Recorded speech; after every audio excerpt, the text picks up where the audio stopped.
혈액 수치가 비타민 C 혈액 수치가 낮은 사람들이 있어요. 왜 그렇게 많은 사람들이 비타민, 오메가3 영양제를 꼭 먹어야 한다라고 이렇게 믿게 되었을까요? 오메가3 등 영양제 꼭 챙겨 먹어야 할까요? 이 문제에 대해서도 정말 많은 논문들이 있잖아요. 좋다는 논문도 수없이 많고 한데 이건 또 좀 혹시 문제가 될 수 있으니까 제 개인적인 생각이고 논문을 근거로 해서 제가 찾은 논문을 근거로 해서 어떻게 영양학 교육을 받으면서 하버드대학교 의과대학 영양학 교과서를 교육을 받으면서 이렇게도 생각할 수 있구나라는 차원에서 말씀드린다는 거. 결코 어떤 기름이 막 나쁘니까 절대 먹지 말아라 뭐 이런 개념은 아니니까 그렇게 이해하셨으면 좋겠어요. 제 대답은 명확합니다. 아닙니다. 안 먹어도 됩니다. 아니 오히려 매일 먹는 영양제가 건강에 해로울 수 있다는 것입니다. 그런데 왜 그렇게 많은 사람들이 비타민, 오메가3 영양제를 꼭 먹어야 한다라고 이렇게 믿게 되었을까요? 혹시 주변에서도 이런 말 하시는 분들 많지 않나요? 밥은 못 챙겨도 비타민은 꼭 챙겨 먹어야 된다. 요즘 음식에 영양소가 너무 없대요. 그래서 꼭 영양제 먹어야 된대요. 오메가3는 혈관에 너무 좋대요. 꼭 먹어야 된대요. 그래서 제가 이 분야에 대해서도 좀 깊이 있게 좀 한번 들어가 봤어요. 언제부터 이런 영양제를 우리가 먹기 시작했을까요? 이 비타민이라는 개념 자체가 생긴 것이 불과 100년 남짓해요. 1912년인가요? 이 비타민이라는 말이 처음 등장합니다.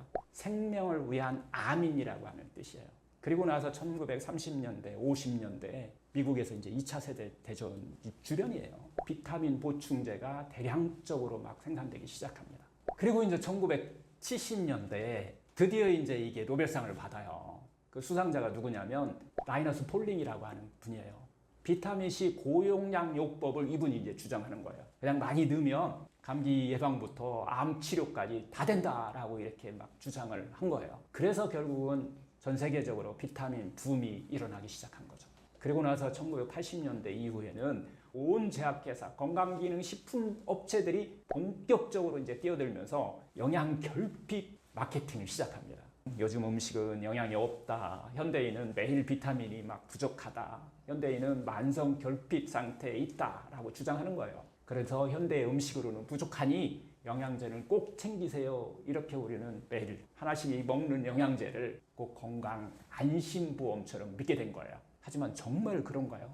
이 사람들이 영양제를 믿게 된 제가 보니까 5가지 이유를 좀 찾아봤어요. 첫 번째가 이게 마케팅인데요. 영양이 부족하다라고 하는 공포 마케팅을 너무 많이 잘 썼다는 거예요. 그래서 많이 먹을 수 있도록. 그래서 예전보다는 채소 속 영양소가 줄었다는 말을 집중적으로 들고 나온 거예요. 그리고 또 토마토, 비타민C가 마찬가지로 예전보다 성분을 분석해 봤더니 훨씬 더 줄었더라. 그래서 먹어야 된다. 현미 대신 백미를 먹었으니까 영양이 없다. 이런 이야기들은 부분적으로는 맞을 수 있어요. 하지만 전체 식단이 하는 단일 성분에 집착한 왜곡된 어떻게 보면 사실입니다. 둘째는 증상을 영양 결핍으로 그냥 단순화시켜 버렸어요.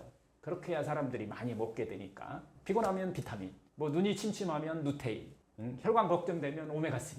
하지만 진짜 원인은 이게 수면 부족일 수 있고요. 우리가 스트레스일 수 있어요. 그리고 운동이 부족해서 문제가 온다는 거예요. 식사가 불균형하고 과식과 만성 염증 때문에 또 이런 현상들이 일어날 수 있다는 거죠. 셋째는 의사와 전문가들의 또 권위 있는 어떤 마케팅을 또 막 많이 사용했다는 거예요. 의사도 먹는다. TV에서 나오는 박사님이 막 추천한 거다. 실제로는 이거 브랜드 광고 아닌가요? 기업의 수익 구조일 수 있다는 겁니다. 넷째는 노화, 질병, 죽음에 대한 불안을 조장한 데서 또 마케팅을 하는 경우가 있는데요. 암 예방엔 비타민, 종합 비타민이 최고래요. 혈관 막힐까봐 오메가3는 꼭 먹어야 된대요. 하지만 정말 수많은 논문들이 지금 이야기하고 있습니다. 건강한 일반인이 종합 비타민을 먹든 먹지 않든 노화 사망률과 큰 차이가 없다는 거예요. 결국은 과학적 근거가 조금 미비하더라도 이 마케팅, 이 불안은 강력한 소비 동기가 될 수 있어요. 그런 마케팅을 너무 많이 사용하고 있다는 겁니다. 마지막 5번째가 광고의 어떤 쇠뇌들인데요. 이거 하나면은 눈 건강 끝. 지금 먹지 않으면 막 늦습니다. 결국 우리는 내 몸의 어떤 소리보다는 광고의 소리를 믿게 된다는 겁니다. 하지만 비타민, 오메가3 이 숨겨진 이 비밀들이 있어요. 세 가지 문제점이라고 제가 얘기하는데요. 첫 번째 문제는 시중에 판매되는 대부분 비타민은 화학 합성 비타민이라는 거예요. 우리가 천연 유래 비타민이다 이렇게 써 있어도 대부분 석유화학 또 옥수수 전분을 기반으로 한 합성 원료라는 거죠. 또 단일 성분이라 이게요. 몸은 인식하지 못하는 경우가 많아요. 대사작용에 스트레스를 유발하는 이런 물질일 수도 있다는 거예요. 예를 들면 알파 토코페리라고 하는 거 이게 합성형 비타민 E거든요. 이걸 좋게 토코페리라고 부르는 거예요. 흡수율은 낮아지고 간에 부담을 준다는 연구들이 상당히 많이 있습니다. 두 번째 문제점은 오메가3 같은 거에 상폐 위험이에요. 오메가3의 대부분은 어유 기반이거든요. 이게 산소와 만나면 바로 그냥 산화돼 버립니다. 그래서 냉장 유통을 안 하게 되면 염증을 유발하는 독성 물질로 변질될 수 있다는 거예요. 만약에 여러분들이 드시려고 하는데 비릿한 어떤 냄새가 나거나 먹고 나서 트림 같은 것이 났는데 비릿한 것이 나오면 이미 산화된 오메가3가 여러분들이 먹은 겁니다. 산화된 지방은 염증 유발 물질로 대표적이잖아요.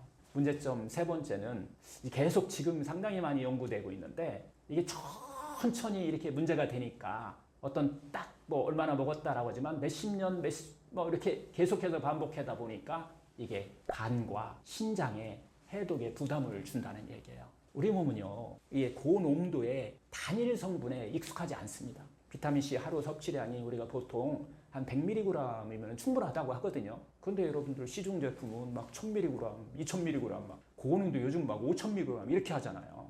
이거 우리가 몸이 익숙하지 않다는 거예요. 우리 유전자가 익숙하지 않다는 거예요. 그래서 미국 그 CDC라고 하는 곳이 있는데 미국 질병통제예방센터라고 하는 곳이에요. 그곳의 발표에 따르면은요, 가잉 복용된 그 영양제는요, 결국 간과 신장 손상을 시킬 수 있는 유발 물질, 유해 물질이다 이렇게 정확하게 나옵니다. 결국 또 비타민과 오메가3 같은 그 영양제의 진짜 문제는요, 사실은요, 우리 몸에서요, 이게 사실 결핍돼서 문제는 것보다는 우리 몸에서는 이게 흡수력의 문제예요. 비타민이나 오메가3 우리 먹는 음식에 충분히 들어있거든요. 근데 흡수력에 문제가 있는 거지 이게 결핍돼서 문제가 돼. 많이 딱 쏟아 넣는다고 그래서 정상적인 흡수가 되느냐라고 하는 것은 또 다른 문제라는 것이죠. 하버드대학교 보건대학교 보고서에 따르면 건강한 사람은 대부분 영양제를 먹지 않아도 된다라고 이렇게 정확히 밝히고 있어요. 현대인들이 어떻게 보면 영양 과잉 사회에 우리가 살고 있지. 그래서 질병을 나눌 때는 두 가지로 나누는데 하나는 풍요병입니다. 많이 먹어서 온 거예요. 좀 덜 먹으면 훨씬 더 치료가 잘 됩니다. 물론 빈곤병이 있는 사람들도 있지만 질환으로 봤을 때 빈곤병인 경우는 많지 않아요. 특히 우리나라 같은 경우 더더욱 그렇습니다. 그래서 진짜 문제는 결국 영양이 부족해서가 아니라 우리 몸의 소화력이 약해지고 흡수력이 떨어졌기 때문이라는 거죠. 아무리 좋은 비타민을 먹어도 장이 약하면 그냥 비싼 소변이 될 뿐입니다. 또 의사들이 가장 많이 참고하는 세계적인 의학 저널이 있는데요. 자마라고 하는 의학 저널이 있어요. 결국 그곳에서도 이렇게 밝히는데요. 종합 비타민을 먹든 안 먹든 사망률이나 질병 예방에 의미 있는 차이는 없다라고 이렇게 밝혀져요. 사실 우리 몸은요, 스스로 비타민을 만들 수 있는 시스템을 갖고 있다는 거예요. 햇빛은 비타민 D 생성하는데 상당히 큰 역할을 하잖아요. 장내 미생물 같은 경우는 이게 건강하면 비타민 B군을 합성한다는 거예요. 또 발효식품과 이 식이섬유 같은 거 이런 것들은 결국 면역력을 높이고 흡수력을 강화해주는 가장 중요한 또 역할을 하고 있다는 거죠. 생들기름이라든가 아마씨 같은 천연적인 어떤 오메가3를 많이도 필요 없습니다. 적당량을 공급해주면 우리가 지금 먹고 있는 이 정제된 어떤 영양제보다는 음식 자체에 포함된 이런 복합 영양소를 썼을 때 훨씬 효과적이라는 것입니다. 예를 들면은 비타민 C 대신 하루에 레몬 그냥 하나 해서 물에 타서 그냥 먹는 거, 그다음 브로콜리 하나 먹는 거, 파프리카 하나 먹는 거, 이 속에 많이 들어있다는 거예요. 비타민 D, 계란 노른자에 충분히 들어있습니다. 그리고 또 표고버섯에 비타민 D는 많아요. 마른 표고버섯에 많으니까 뭐 이런 거 반찬 하나 더 먹는 게 영양제보다 훨씬 낫다는 거죠. 비타민 B군 현미에도 들어있고요, 김에도 들어있고 콩에도 다 들어있습니다. 또 오메가3 들기름에 들어있고 또 등푸른 생선에 많이 있는 거잖아요. 신선할 때 먹는 게 중요하죠. 음식은 결국 제가 볼 때 약은 아니에요. 하지만 좋은 음식은 약보다 강한 힘이 있습니다. 비타민, 오메가3 무조건 먹어야 한다는 이 믿음은 과학이 아닌 하나의 마케팅과 안 먹이면 뭔지 허전한 불안과 연결되어 있다라고 하는 것을 좀 알아차렸으면 좋겠습니다. 진짜 건강은 하여튼 약통에서가 아니라 부엌과 식탁에서 시작됩니다. 우리 몸 안에는 100명의 현명한 의사가 있다고 하는데 우리는 그저 그 몸의 자연치유를 당해만 하지 않으면 우리 몸은 스스로 회복할 수 있는 놀라운 힘을 갖고 있습니다. 몸의 치유력을 방해하지 우리가 않으려면 결국 우리는 생활 속에서 햇빛도 좀 적당히 쬐고 잠도 좀 잘 자고 그냥 제철 채소 그리고 제철 과일 우리가 몸에 좋다는 발효식, 통곡물 이렇게 드시면 영양 충분합니다. 이제는 이제 그래서 질문을 좀 바꿔야 합니다.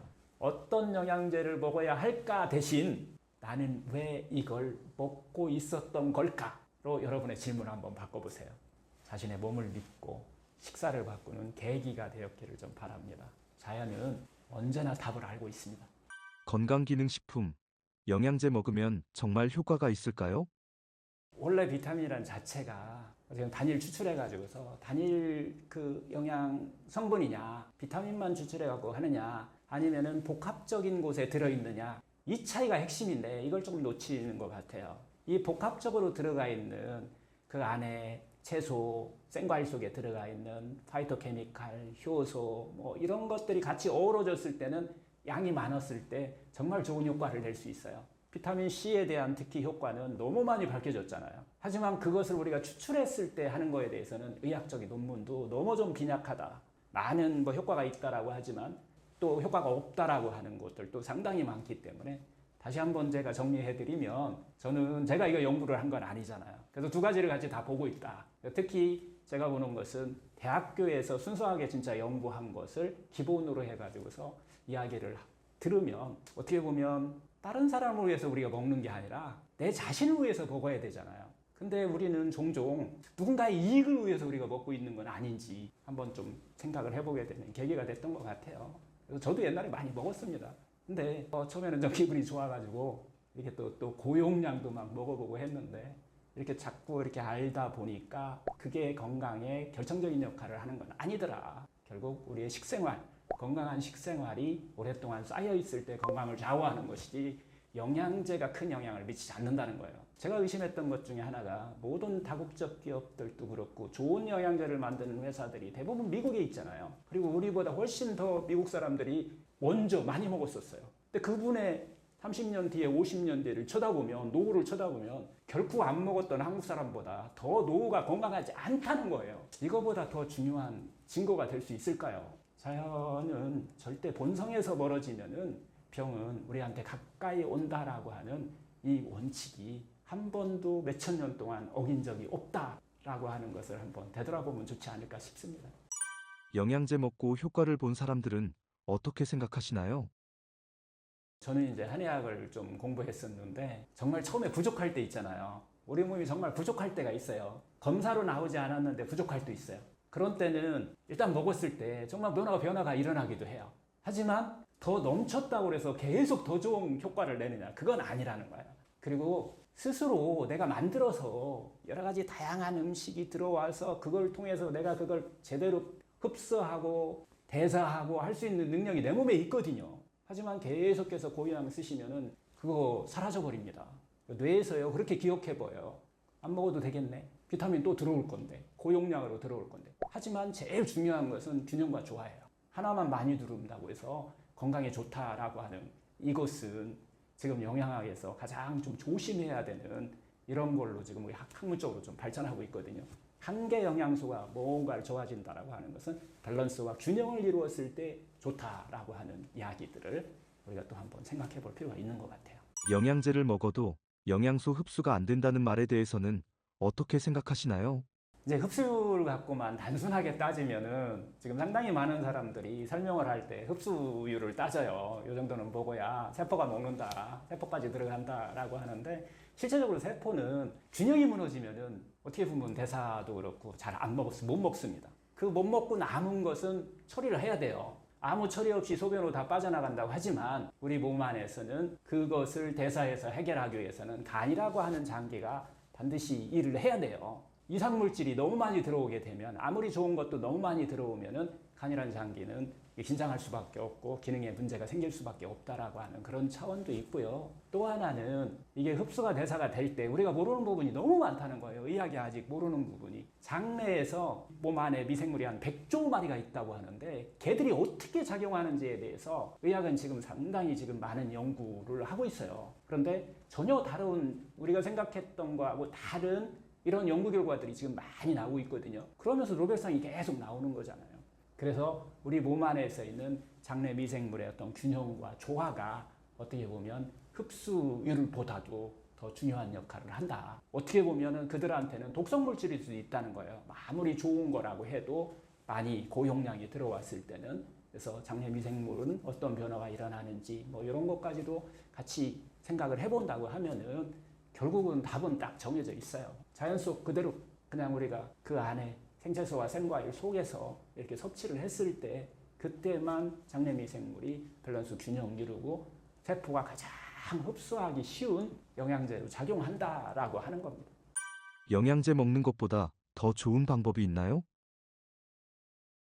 비타민이나 오메가3 영양제 이제 지금까지 영양제를 좀 먹지 말라라는 얘기를 드렸었는데 안 먹어도 된다라고 얘기를 했는데요. 안 먹어도 만약 된다고 하면은 정말 좀 필요하다고 또 느끼는 분들 있잖아요. 그러면 우리가 대신 뭔가를 먹으면 돼요. 많은 분들이 물어보는 후에 질문이기도 합니다. 사실 영양제를 끊고 싶은데 영양제를 먹던 영양제를 끊고 싶은데 그럼 뭘 먹어야 하나요? 뭐 이렇게 이야기하시는 분들이 많으신데요. 비타민 C는 또 어디서 우리가 섭취하면 될까요? 오메가3는 뭘로 보충할 수 있을까요? 우리가 어떻게 보면 가공하고 막 이렇게 합성한 공장에서 만드는 영양제보다도 충분히 우리가 건강을 챙길 수 있는 자연 식품들이 수두룩하다는 거예요. 비타민 C, D, E, 뭐 오메가3, 뭐 미네랄과 항산화물질까지 모두 들어있는 식품들이 정말 많아요. 그래서 우리가 무엇보다 중요한 것은 이런 건강한 생채소와 생과일 속에 들어있는 영양소들이 단순히 이것들은 영양소만 채우는 게 아니에요. 우리 몸 안에 자기회복력이라고 그러잖아요. 이런 것들을 깨워주는 진짜 건강한 음식으로서 영양제가 작용한다라고 하는 사실입니다. 하여튼 비타민 C는 대표적인 항산화 영양제 맞아요. 그런데 대부분 시중에서 판매되는 이런 제품들은 이걸 이제 아스코르빈산이라고 하는 합성 산물이거든요.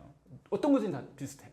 하지만 이 음식 속 비타민 C는요, 그 속에 파이토케미칼이라고 하는 거, 효소라고 하는 거, 식이요소라고 하는 거, 뭐 또 파이토케미칼, 플라보노이드라고 이런 것들과 함께 작용하면서 흡수율도 자정적으로 알아서 조정을 하고 있다는 거예요. 당연히 부작용 하나도 없죠. 그래서 대표적인 음식, 비타민 C의 대표적인 음식 베스트 3를 제가 항상 이야기를 해드리는데요. 첫 번째는 레몬입니다. 레몬, 뭐 오렌지 같은 거, 자몽 같은 이 감귤류 과일들이 대체적으로 비타민 C가 아주 풍부합니다. 이거 생과일 하루에 한두 개 정도면은 우리가 필요한 권장량 다 섭취할 수 있어요. 두 번째는 우리 건강에 좋다는 브로콜리, 시금치, 케일 같은 녹색 잎채소에도 들어있어요. 살짝 익혀도 비타민C 유지력이 계속 가능합니다. 그래서 이런 것들은 또 철분의 흡수력도 함께 이렇게 도와주기도 하고 장 건강에도 좋은 영향을 미치고 있다는 거예요. 세 번째는 파프리카, 고추 같은 이런 열매 채소들 있잖아요.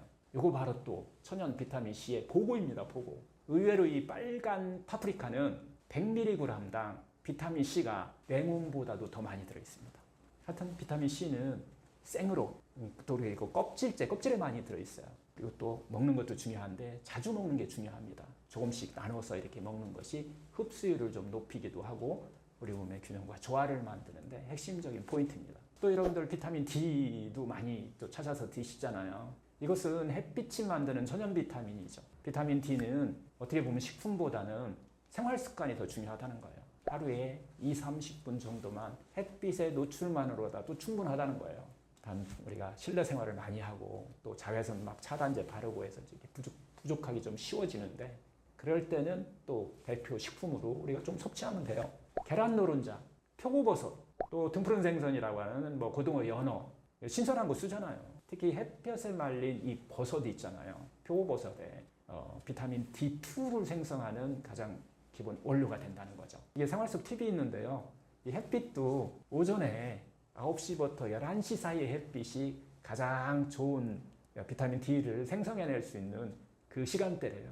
또 이제 버섯 같은 것은 볶기보다는 햇볕에 말려서 이렇게 사용하는 이런 지혜가 좀 필요합니다. 다음은 이제 우리가 비타민 B군이 있어요. 이거 에너지의 비밀이 이 안에 숨겨져 있습니다. 비타민 B군은 비타민 B1, B6, B12 같은 것은 또 신경계와 에너지 대사에 필수적인 어떤 보조 요소죠.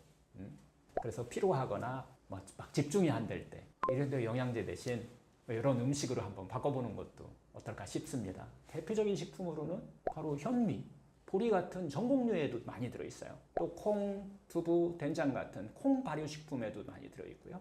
또 달걀, 육류에도 들어있어요. 또 김 같은 곳에 이런 단백질 식품에도 같이 드시게 되면 소화흡수도 좋아진다는 거죠. 특히 이제 해조류나 견과류 같은 거에 비타민 B의 B군들이 아주 풍부하게 많이 들어있습니다. 그래서 생활 속에서 그냥 백미보다 현미밥 드시면 돼요. 거기다 콩 좀 넣고 김 좀 싸서 드시면 비타민 B군 보충에 다 되는 거 아닌가요? 그리고 또 비타민 B군의 이런 식품들이 깊은 잠 숙면하는 데도 좀 관계되어 있고요.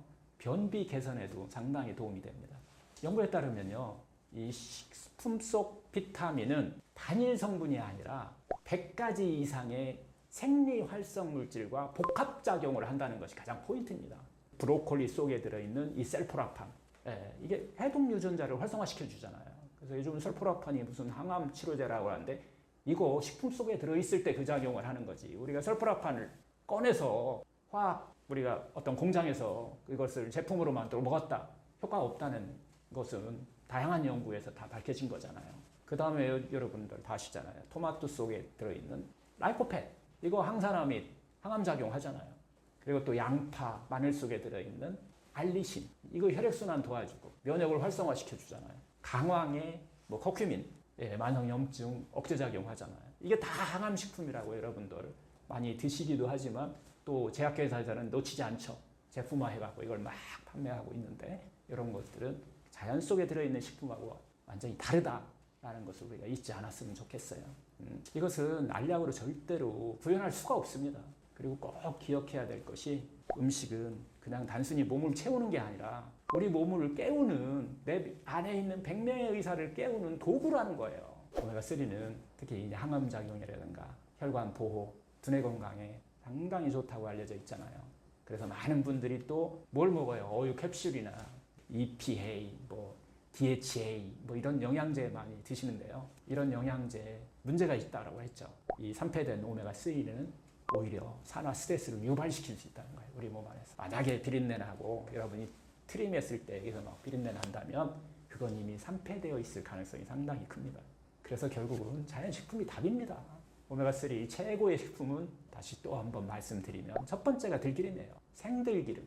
가공을 가능하면 적게 한 거죠. 이 식물성 오메가3가 풍부한 최고의 기름, 생들기름입니다. 이건 산패만 조심하면요, 매일 한 스푼 정도는 그 정도만 드셔도 충분합니다.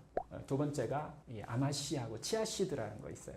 이거 공부하다 보니까 재밌는 게 있는데, 이 동양에 대표하는 것이 이 들기름이라고 하면 유럽을 대표하는 게 아마씨고요. 치아씨드는 저 북미 쪽에 있어요. 그게 자연이 그렇게 만들어 놓은 것 같아요.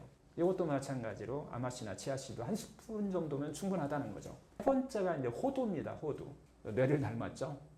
상당히 오메가3가 풍부하면서 뇌에 건강한 영양을 공급하는데 중요한 역할을 합니다. 제가 이제 암 환자를 볼 때는 이 호두도 그래서 오메가3가 제법 많이 들어있어요. 들기름 정도까지 들어있지는 않지만 산패되기가 정말 쉽다는 거예요. 그래서 가능하면 호두 드실 때는 그 껍질이 딱딱하잖아요. 그 껍질을 깨서 이렇게 시중에 돌아다니는 이런 호두보다는 껍질째 있는 것을 드실 때마다 하나씩 깨서 드시는 것이 특히 암 환자들은 중요한 포인트가 될 수 있습니다. 그리고 동물성도 있잖아요. 오메가3 같은 경우는 대표 식품으로 고등어라든가 꽁치, 연어 같은 거, 정어리도 마찬가지고 이런 걸 우리가 등푸른 생선이라고 하죠.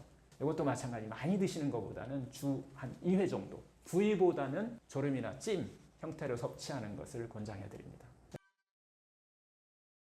그러니까 비타민 C는 유방암뿐이 아니고 모든 암에 다 해당이 된다고 봐야죠. 우리가 비타민 C의 가장 큰 역할은 우리 세포 안에서 막 미토콘드리아에서 에너지가 만들어지고 하게 되면 산화물이 나오거든요. 그래서 1단계 해독에 관여하는 게 비타민 C예요. 그래서 비타민 C는 일단 우리가 산화물이 막 만들어지면 이게 날카로운 창이라고 생각하면 돼요. 그래서 아무데나 가서 막 찔러요. 그래서 뭐 세포막도 찔러서 손상을 주고, 그 다음에 핵에 있는 DNA도 손상을 주고, 그 다음에 안에 있는 미토콘드리아인지 라이보소임인지 이런 세포 안에 있는 장기들이 있거든요. 여기에도 손상을 다 줄 수가 있어요. 그래서 비타민 C는 손상을 주는 창과 같은, 여러분, 그 다음에 뭐 칼하고 날카로운 칼 이런 것에 해당되는 것을 일단 꺾어놔요. 그래서 찌르더라도 이렇게 둔탁하게 만들어서 상처를 많이 못 주도록 그런 역할을 하는 게 일단 비타민 C 응급처치한다고 생각하면 돼요. 그 다음에 이제 2단계 해독으로서 우리가 글루타치온이라든지 뭐 설포라판이라든지 이런 부분들이 나와가지고 이것을 제거를 하는 거거든요. 그래서 비타민 C는 일단 무조건 세포 안에서 만들어지는 산화물들이 바로 사고를 치는 것을 막아주는 역할을 하기 때문에 아주 중요하죠. 그리고 또 이제 비타민 C는 우리가 콜라겐을 만드는 성분의 일부거든요. 우리가 암이 이렇게 세포가 떨어져 나가서 전이 되는 것을 막아줄 수 있도록 우리 암 조직에 콜라겐 막을 만드는 것도 중요하거든요. 그래서 이제 그런 부분에서도 암에 도움이 되고, 또 하나 유전자를 조절하는 역할도 합니다. 우리 몸에서 암이 발생을 할 때 암세포, 노화된 세포나 손상된 세포를 세포 자살을 시키는 그런 우리 자살 기능이 있거든요. 여기에 가장 관여하는 중요한 유전자가 P53이라는 유전자가 있어요. 이 유전자를 변이가 돼버리는 경우가 80% 암에서 변이가 되는 걸로 되어 있거든요. 이런 부분들을 조절할 수 있는데 비타민 C가 약간의 역할을 한다고 이렇게 많은 자료들이 나와 있거든요. 그래서 비타민 C는 그런 면에서 아주 중요한 그런 그 비타민이라고 생각할 수가 있습니다.